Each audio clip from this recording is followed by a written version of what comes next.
Hello, guys. Welcome. We are here to do lesson 2.13, Nature's Beauty. If you're not sure how I got here, when you log into the OLS, on the left-hand side, you'll see schedule and classes. Click on classes. From there, it'll show all of your classes. Pick on the purple ELA class. Then when you get to the main page, you'll see this purple bar at the top, and you'll click on content. And then you'll see this lovely table of contents. You'll scroll down. Be sure that Unit 2 is opened up. And scroll all the way down here to 2.13, Personal Narrative. All right, let's get started. As always, we start with the lesson introduction and look for that student guide, that all-important student guide where it has links to everything we need. Nature's Beauty. Today you will read two poems that capture the movement of the natural world within their language. You will also focus on the mood of these poems and how they compare to other pieces you've read. Before reading the poems in today's lesson, read about the lives and careers of William Wordsworth and Lillian Moore. All right, here we go. We have our student guide right there. So we're going to open it as always. And we have our lesson objectives. We have our materials, and we have some key vocabulary terms. So we want to first go ahead and download the graphic organizer and open it up. As always, when you open up one of these Word documents, it's going to have a yellow bar. We need to get rid of that by clicking Enable Editing so that we can type right on the document itself. Okay. Again, this is pretty basic. It has this for every time we read anything. What genre is it? Well, in this case, of course, it's going to be poem. Make predictions based on the title of the poem or maybe some pictures that's with it. What is the poem going to be about? What is the setting of the poem? Is it outdoors, indoors? Who's telling? You're going to have some kind of a narrator. What conflicts? And in a poem, you may or may not have a conflict. How are those conflicts resolved or solved, if there is any?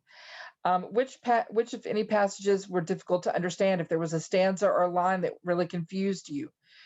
Use vocabulary and definitions to make sense of these passages. Did you run into any words that you didn't know and needed to look up in the dictionary? Write those down there. Summarize the plot or story, or just kind of summarize what the poem was about. Theme or main idea. What was the poem about? What was the message that the poet was trying to get through? How does the author, or in this case, poet, create theme? And you won't have all these, but you might find, especially in poetry, you'll probably find some figurative language, maybe some symbolism. There's probably not a lot of characters, but if there is, you can list them here and describe how are they like.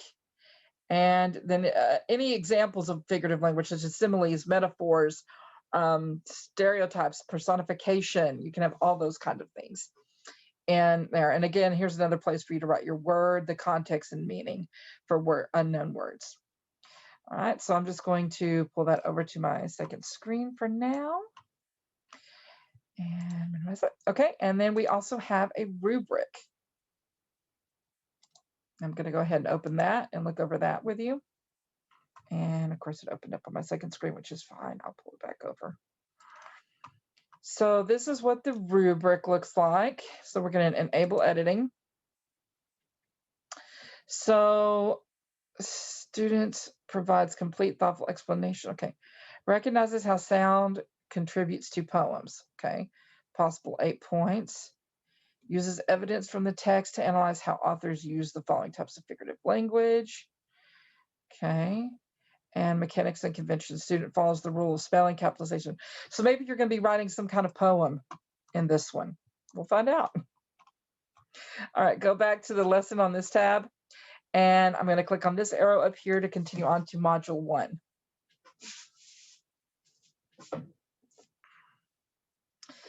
Nature's Beauty, William Wordsworth. William Wordsworth was born in 1770 in a part of northern England known as the Lake District. Wordsworth lived in this area for his entire life and was greatly inspired by his natural beauty. He attended Cambridge University and later became friendly with Samuel Taylor Coleridge, a fellow poet. In 1795, Wordsworth was the recipient of £900 sterling, a great deal of money at that time, and it allowed him to settle on a career as a writer. For the next 55 years, Wordsworth wrote poetry that focused on nature, children, and ordinary life. This was quite revolutionary at the time. Along with Coleridge, Wordsworth is credited with the start of the Romantic movement, or Romanticism, in poetry. Works of this style focused on emotions and imaginative experiences rather than on intellectual ones. Romanticism dominated English verse for a significant part of the 19th century. William Wordsworth died in 1850. And we're going to go to slide 2. Lillian Moore. Lillian Moore was born in New York City and educated at Hunter College and Columbia University. Primarily a poet who focused on writing for children and young adults, Moore had also worked as a teacher and an editor. She won the NCTE Award for Excellence in Poetry for Children in 1985. Lillian Moore died on July 20th, 2004 at the age of 95. And since we've done all the slides, we're going to move forward to Module 2. Read the poetry of Wordsworth and Moore. Let's check out some of the poems of William Wordsworth and Lillian Moore.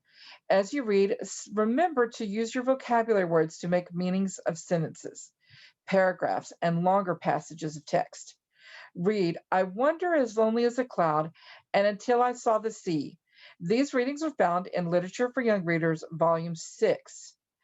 And you can use your graphic organizer to apply reading strategies. So again, you can download the graphic organizer here, or you have it from when we pulled it up here. This is the graphic organizer it's talking about. So when you click on this link, it's going to take you to your online textbook. And as always, it's going to take you to the main page. So you need to know that we're in Unit 2, which is Poetry and Persuasion. So click there first. And then if you need to, you could do the author's index of titles, but we're just going to flip through here where we learned about the haikus and the poems that we read there. Still the haikus. There's The Pasture by Robert Frost, Christiana's Rosetti, and Emily Dickinson that we read last time. And here we are on page 405.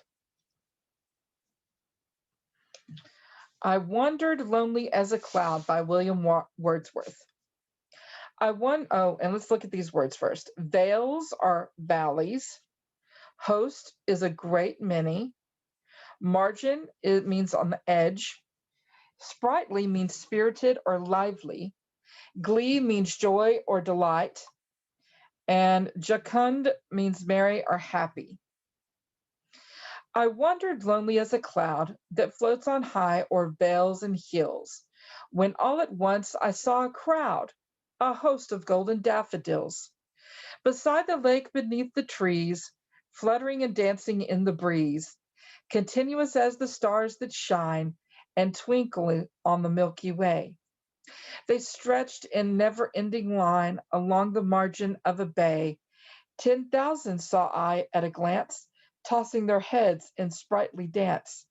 The waves beside them danced, but they outdid the sparkling waves in glee. A poet could not but be gay in such a jocund company. I gazed and gazed, but little thought what wealth the show to me had brought. Okay, so use this graphic organizer and think about some of these things. Genre, of course, is poetry. Based on the title, I Wandered as Lonely as a Cloud. Can you make a prediction about what the poem's going to be about? What is the setting? Is it indoors? Is it outdoors? Who is telling the story? Well, in this case, we're just going to have a narrator. It's just an unknown narrator. There weren't really any conflicts to resolve. Did you find any of the passages difficult to understand? If so, what? Did you have any trouble understanding any of the words in the poem? And again, remember down here, you can write some that you may needed to have looked up. Do you see any main idea or a theme? Were there any characters? And did you see any literary elements, especially like simile, metaphors, personification, perhaps? Give examples of those. All right, once you have analyzed that poem and ready to move on, you may pause the video here to spend more time filling out that graphic organizer. When you're ready, click the next page and it will take you to our next poem. There's one more line. Oh no! We have oft, which is often, vacant, without activity, pensive, thoughtful, bliss, joy, great happiness, or solitude, the state of being alone.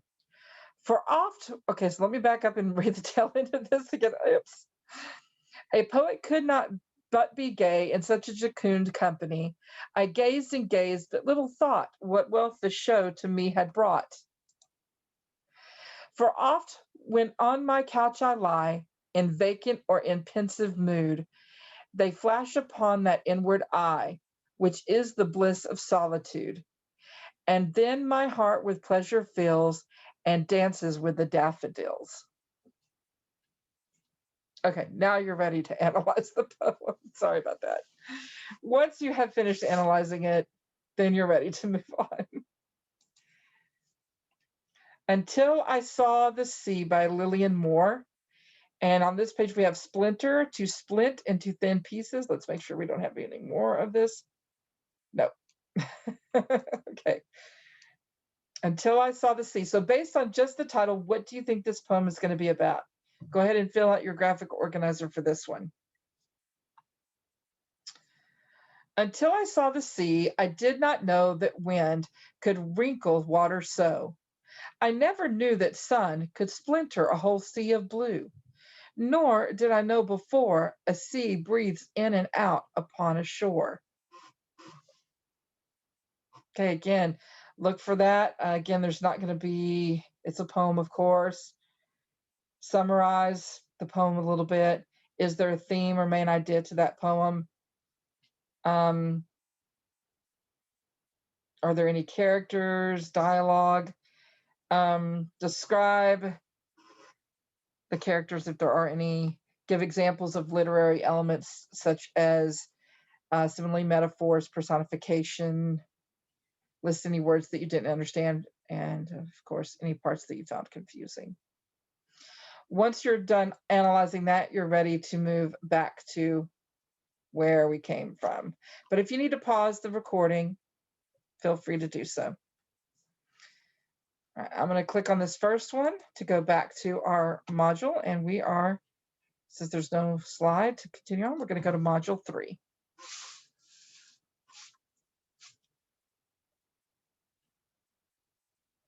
Check your reading. After you finished reading, I wandered lonely as a cloud, and until I saw the sea, answer the following questions. Okay, again, as always, we want to start that review document. So we're going to go ahead and click open in Word.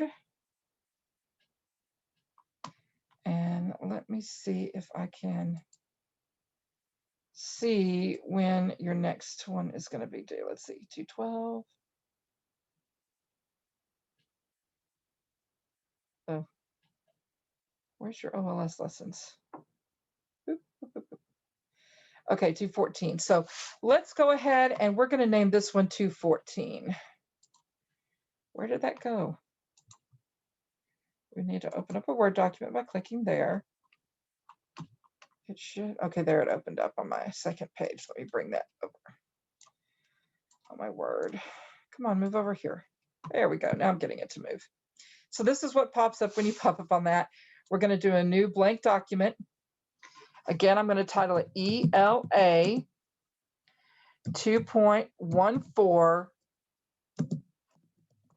review. And we're starting with lesson 2.13. And our first question. And so it says, check your reading, complete the following sentence. So I'm going to copy all of this, right click, copy, come back to this, and I'm going to right click. And I like using this one so that it copies it directly and doesn't mess up anything. And I'm going to put A for answer. So complete the following sentence. The first two stanzas of Wordsworth poem, I Wondered as Lonely as a Cloud, describe how. Well, let's go back and look. Let's get in this habit of going back and looking, not just guessing. All right, the first two lines says, I wonder as lonely as a cloud that floats on high or veils and heals. When all at once I saw a crowd, a host of golden daffodils. Okay. The clouds floated overhead. B, the speaker feels about what he has seen. C, the speaker wanders to many different cities and towns. Or D, the daffodils looked next to the lake.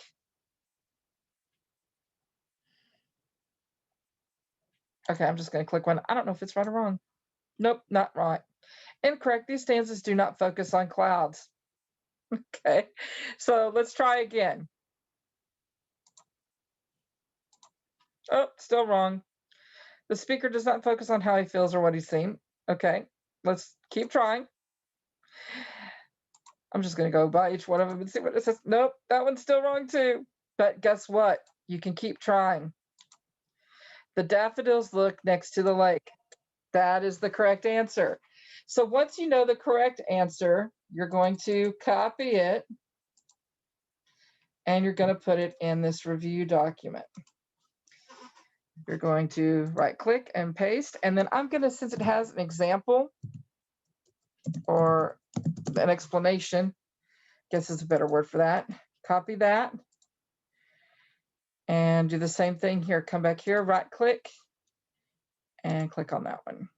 All right, and then you're ready for number 2. All right, and that's how you're going to do throughout all these. Anytime you see one of these multiple choice questions, be sure and put that in your review document. You can put other things as well, anything that you think might come up on a test, but definitely that. Complete the following sentence. In the second stanza of Wordsworth poem, I Wondered as Lonely as a Cloud, the speaker compares the daffodils to what? So let's go back and look. Stanza 1, stanza 2. They stretched in never-ending line along the margin of a bay. 10,000 saw I at a glance, tossing their heads in sprightly dance. The waves beside them danced, but they outdid the sparkling waves in glee. So what is he comparing them to? Stars, flowers, money, or love? Click your answer, check your answer. Once you know the correct answer, copy and paste the question, correct answer, and explanation into that review document like I just showed you. You can pause the video if you need to have time to do that. All right, now that you've gotten that done, let's go to the next one, number 3. Complete the following sentence. In the fourth stanza of Wordsworth poem, I Wondered as Lonely as a Cloud, the speaker, well, let's go look at that fourth stanza. 1, 2, 3, and the fourth one is on the next page. For oft when on my couch I lie, in vacant or in pensive mood, they flash upon that inward eye, which is the bliss of solitude. And then my heart with pleasure fills and dances with the daffodils. In the fourth stanza, I Wondered as Lonely as a Cloud, the speaker, A, returns to the lake to see the daffodils. B, remembers how the daffodils are destroyed. C, describes how the memory of the daffodils still lifts his spirits. Or D, decides that he does not like the daffodils after all. Click on your answer, check your answer. Once you know the correct answer, copy and paste the question, correct answer, and explanation into that review document. You may pause the video and come back when you're ready. All right. Question number 4. In Lillian Moore's poem, Until I Saw the Sea, The sun splintered the sea is a description of, okay, so let's look back at that. Until I saw the sea, I did not know that wind could wrinkle water so. I never knew that sun could splinter a whole sea of blue, nor did I know before a sea breathes in and out upon the shore. All right. The sun splintering the sea is a description of how A, the sun's light can make a streak through the blue ocean. B, the wind can blow the ocean's water. C, the ocean's water tastes salty. Or D, the breeze feels when it blows off the ocean. Click your answer, check your answer. Once you know the correct answer, copy and paste the question, correct answer, and explanation into your review document. Please pause the video and come back once you've done so. Okay, and the last question. Elaborate the description in the final stanza of the Lillian Moore's poem, Until I Saw the Sea. All right, let's look at this last description here. Nor did I know before a sea breathes in and out upon the shore. The description is meant to capture the way boats look on the horizon. B, the description is meant to capture the tide coming in and going back out. C, the description is meant to capture how sunlight looks on the ocean. Or D, the description is meant to capture how the speaker feels about the ocean. Choose your answer, check your answer. Once you know the correct answer, copy and paste the question, correct answer, and explanation into your review document. Pause the recording and come back when you've done so. All right, now that you have gotten all the questions and correct answers from these 1, 2, 3, 4, 5 questions, you're ready to move on to Module 4.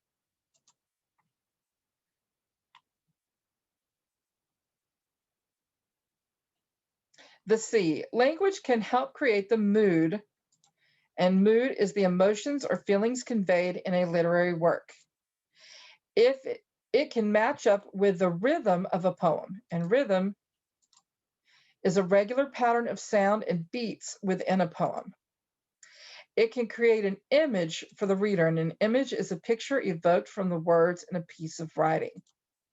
In Lillian Moore's Until I Saw the Sun, the language of the poem is an important tool for the poet to capture movement associated with her subject. The ocean is the subject of Lillian Moore's poem. It is difficult to imagine anything that moves more constantly than the ocean. Lillian Moore tries to capture this movement in Until I Saw the Sea. How do you express movement through language? Think about it. Let's see if your thinking is right. Verbs. It is through her use of action words that the poet shows readers the movement of the sea. So let's look at that. Could wrinkle, splinter,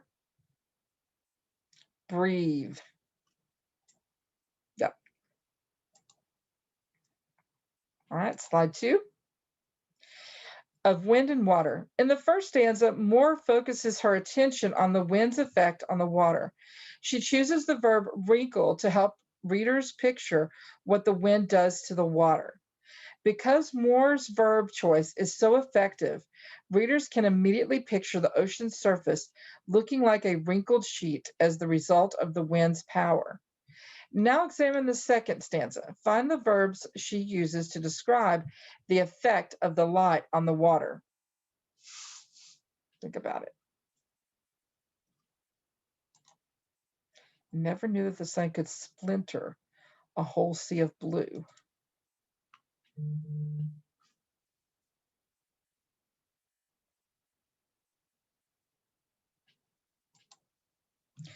The poet uses the verb splinter to describe how golden sunlight can break up the blue of the ocean. Because the word splinter calls to mind the idea of an uneven and jagged splintering of something else, it is a word that creates an image for the reader. It helps readers imagine how sunlight reflects on a wrinkled ocean. Slide 3. Review the third stanza of the poem. Why is breathes an appropriate verb to describe the sea meeting the shore? So let's look at it. Nor did I know before a sea breathes in and out upon the shore. A, breathes is a verb that captures the violent crashing of the waves on the shore.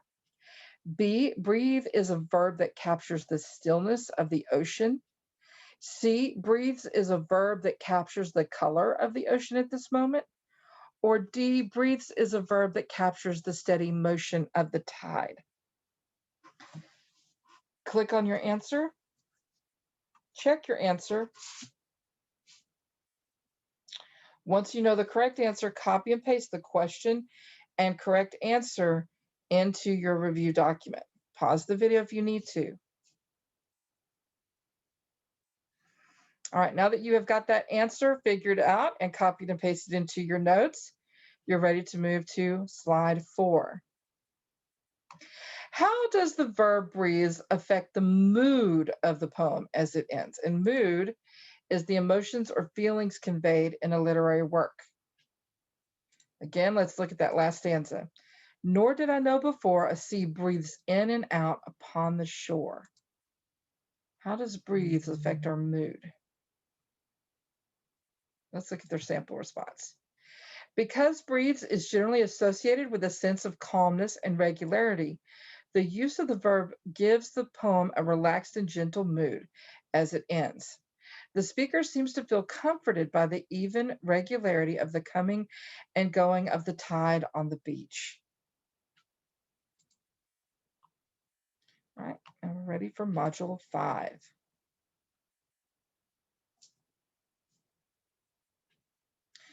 Beside the lake, beneath the trees. Now that you have learned how Lillian Moore captures the movement of the ocean in her poem, turn your attention toward William Wordsworth's I Wandered Lonely as a Cloud. Read the excerpt from the Wordsworth's piece, which verbs capture the movement of the scene. Besides the lake, beneath the trees, fluttering and dancing in the breeze, continuous stars that shine and twinkle on the Milky Way. All right, so which verbs capture movement? A, stars, lake, trees. B, beside, beneath, continuous. C, fluttering, dancing, twinkle, shine. Or D, breeze, Milky Way. Check your answer. Click your answer first, then check your answer. Once you know the correct answer, copy and paste this whole question, the correct answer and explanation into your review document. And then you're ready to move on to slide 2. Now consider the verbs that give the poem its movement: fluttering, dancing, shine, and twinkle. How does the movement also give the poem its mood? A, the movement is heavy and dull, which gives the poem a somber mood. B, the movement is slow and deliberate, which gives the poem its calm mood. C, the movement is sharp and dangerous, which gives the poem its angry mood. Or D, the movement is quick and light, which gives the poem its pleasant mood. Click on your answer, check your answer, copy and paste the question, correct answer, and explanation into your review document. Pause the video and come back once you've done so. All right, now that you've gotten both of those copied and pasted into your review document, you're ready to move on to Module 6.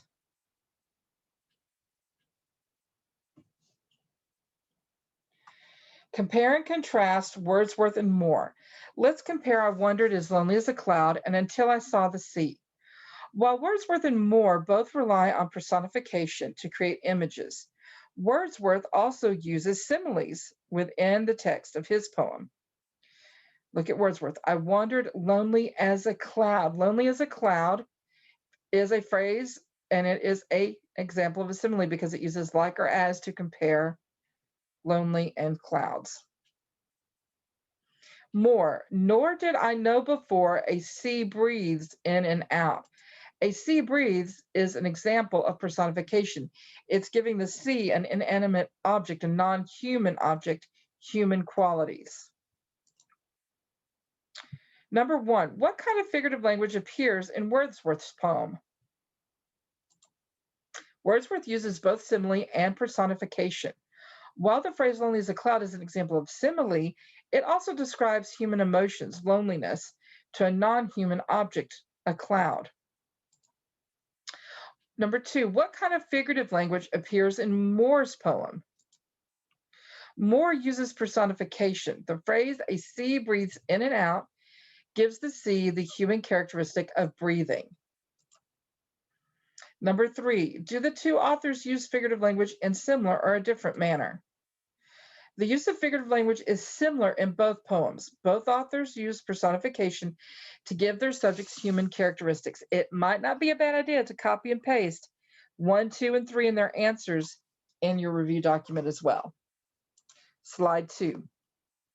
Review the stanzas from I Wandered as Lonely as a Cloud and Until I Saw the Sea. What do you notice about the structure of each? Wordsworth. For oft when on my couch I lie, in vacant or in pensive mood, they flash upon that inward eye, which is the bliss of solitude. And then in my heart with pleasure fills, and dances with the daffodils. And more. I never knew that sun could splinter a whole sea of blue. Wordsworth's poem follows a very traditional structured form. It consists of 4 stanzas of 6 lines each. This rhyme scheme is consistent and the poem feels very traditional. Moore's poem, on the other hand, is more free verse in its structure. Although it does include some rhyming, it's not nearly as structured as Wordsworth's, nor do the stanzas follow a consistent pattern. The structure of each poem reflects the content. Think about Wordsworth's ideas. He is observing that humans are often remiss in their observations of nature, and that nature flourishes even without man's notice. The formal structure of his poem seems to reflect these formal ideas. In contrast, Moore is presenting an observation about her first time seeing the sea. The poem is more personal and less abstract. The free verse structure reflects this. Ready for 3. Theme and speaker. Both poems express the beauty and solitude of nature. Further, each poet uses the first person, I, as the observer. Examine a passage from each poem, Wordsworth's. I gazed and gazed, but little thought. In these lines, you can imagine the poet gazing at the water. Further, the theme is evident. Wordsworth is marveling at the fact that man so rarely notices the beauty of nature. What wealth the show to me had brought. Moore. I never knew that sun could splinter a whole sea of blue. Moore's imagery paints a picture of the sun on the sea. Her theme is very similar to Wordsworth's, that until man takes the time to notice nature, he will never truly appreciate it. It's important to remember that in poetry, the speaker is not necessarily the same as the author. Poets often use first person without actually indicating involvement in the poem. Even though the speaker in each of these poems uses the first person I, we can't assume that this refers to the poet. Why would a poet use first person even though he or she is not the speaker in the poem? Poets use a first person speaker to make a connection with their reader. As a reader or listener, it is easier to understand the feelings of a personal narrator than an impersonal commentator. So you might want to copy and paste that into your review document. Slide 4. Let's practice identifying the similarities and differences in the two poems. All right, the speaker is observing the images. Is that I wandered as lonely as a cloud or until I saw the sea? Well, really, that could go in either of them. The man's discovery of nature. Maybe that one. Figurative language is mostly personification. Let me go with that one. Theme, man's interaction with nature. Maybe that one. Structure is traditional with rhyme scheme. We already talked about Wordsworth being traditional. Simile and personification creates images. Both of them use that one. I'll put it here though. The structure is free verse. Oh, that's going to be until I saw the sea. The speaker is involved in the images. Uh-oh, I missed two. So simply, and okay, so I need to change this one to over here. And the theme of man's discovering nature is over here. Okay. So you can do that by resetting and trying it again yourself. Try it till you get a 100. Then move on to slide 5. Romantic poetry. What comes to your mind when you hear the words romantic poetry? Do you think of love poems, boyfriends and girlfriends, and romantic movies?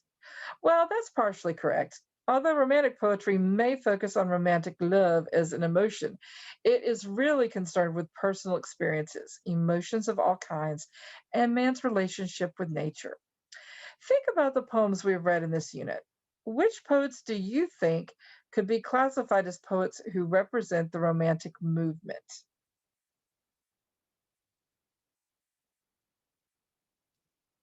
Maybe jot those down in your review document. Then move on to slide 6. The Romantic Poets. In this unit, we have studied the Romantic poets of Wordsworth, Dickinson, and Rosetti. So what makes them romantic poets? Answer the questions to explore the characteristics that define these three poets. Number 1, how does each of the poets feel about the natural world? Think about it for a minute. Each of the poets has a deep appreciation for the beauty and frailty of nature. Number 2, what kinds of emotions appear in the works of each of these poets? The poems we have studied have been reflective, appreciative, and even amused. Each poet clearly expresses emotions in his or her works, pulling the reader in through descriptive language. Number 3, what themes do the works of Wordsworth, Dickinson, and Rosetti deal with? Each of these poems have dealt with man's relationship with nature. Specifically, man's need to explore nature on a personal level in order to truly appreciate it. Okay, I would probably copy and paste these and their answers in your review document. And then move on to slide 7. As you may have realized, the romantic poems in this lesson share some common characteristics. And I would copy and paste all of this in your review document. Emotion is more important than reason. Romantic poets viewed emotion and imagination as paths to truly understanding life. Number 2, intuition is more important than logic. Romantic poets felt that man should be guided by intuition instead of constantly seeking to find logic in natural processes. Number 3, the natural state is to be celebrated. Romantic poets emphasized the importance of nature, both in the natural world and in the need for man to return to a natural state. Number 4, common subjects in romantic poetry include exotic, mystical, or supernatural events and ideas. Number 5, human rights, freedom from oppression, and individual freedoms were celebrated in romantic poetry.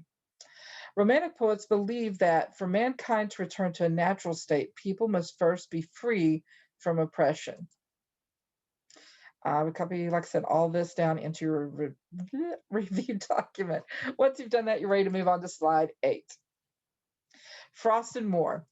Think about the poems of Frost and Moore that you studied. Rather than expressing a distinct emotion, these two poets leave it up to the reader to find his or her own feeling in the poem. Review the passage from Robert Frost's The Pasture. I'm going out to clean the pasture spring. I'll only stop to rake the leaves away and wait to watch the water clear. I may. I shan't be gone long. You come too. Frost's poem does not demonstrate many of the characteristics of romantic poetry. Emotion is not the most prominent feature, nor is institution. Instead, Frost is reporting an event. All of the poem is about nature. It's not about man's deep need to return to his natural state. And there certainly aren't any elements of mysticism or revolution in this poem. Another example. Let's review Lillian Moore's poem. As you do, ask yourself whether you believe Moore is an example of a romantic poet. Until I saw the sea, I did not know that wind could wrinkle water so. I never knew that sun could splinter a whole sea of blue. 1. Does Moore's poem emphasize emotion and intuition over reasoning and logic? Moore is more concerned with presenting her observations on nature than her own emotions about nature. Number 2, does Moore's poem celebrate the natural state of man? Like Frost, Moore's poem is about nature. However, it's not about man's relationship with nature, nor is it about his desire to return to a natural state. Number 3, does Moore's poem focus on either mystical elements or ideas of human oppression? Moore's poem does not contain any of these elements. Would Moore be considered a romantic poet? Yes, no, maybe so. Moore's poetry does not show any of the characteristics of romantic poetry. Therefore, Moore is not a romantic poet.